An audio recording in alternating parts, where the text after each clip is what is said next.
Bree Roberson, Blake McKay, and Maddie White. Nice. Now, I heard, do we have brothers? Is that cousins, brothers? Twins. The twins. Yeah. It's the glasses. The glasses do That's the what it is. There you go. Identical. There you have Oh, it. he's taller too by a little bit. No.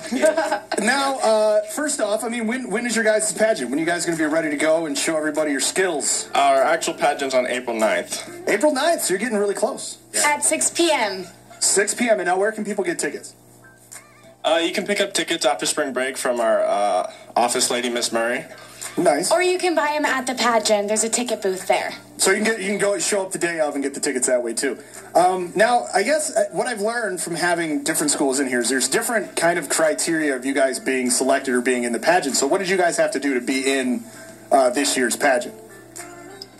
He's like, no, I'm not doing it. We had to go through an interviewing process where we had to sit down in front of a panel of students and a couple teachers and just kind of tell us what we're about and why we want to be a part of the pageant and how we would handle situations. So, yeah. All right, so you back there, step up to the microphone. Step up to the microphone. So why did you want to be part of the pageant this year? Oh boy. Let's see.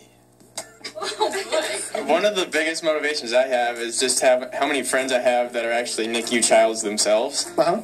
And so I really wanted to take part and contribute because I could not imagine where I'd be without some of them in my life. And one of them is sitting in this room, actually. Two of them.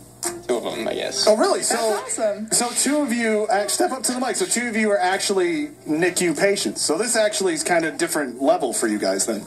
Yeah, I was born actually almost a month early, so I stayed probably a couple weeks in the NICU because my lungs were fully developed, so it's always been kind of close to my heart, and I would do this without a pageant. Right. So this is something I care about.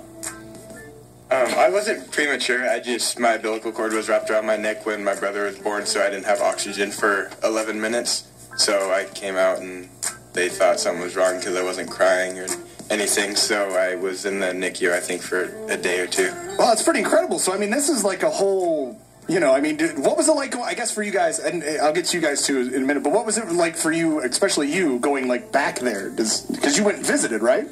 Well, obviously, I don't remember. Right, It was like the first time. I know, but I mean, it's got to be weird to be able to go back. It definitely was, like, knowing that I was there and I was going through all the stuff that those babies were going through. So that was definitely, like, touching for me. So it was kind of hard to be there, not going to lie. Nice. So what was it like, guys, fundraising? What have you done so far to kind of fundraise and get money for your pageant?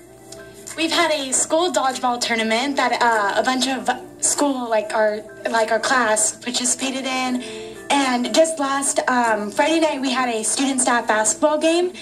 And I'm guessing you won? Yeah, the students won. It was awesome. First time ever. Couldn't tell by the fist pumps happening in studio. First time ever. You've never beat your staff. Contestants never beat. Wow, that's crazy. Wow. That says something. It was 211 to 156. What? How long did this basketball game last for? Well, you pay for points.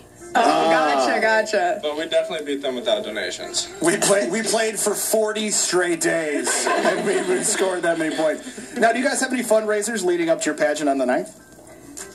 Do you guys still have any? Not that I really believe. I think we're mainly done with our fundraisers. We're still taking money as donations, but other than that, we're done with our big event fundraisers.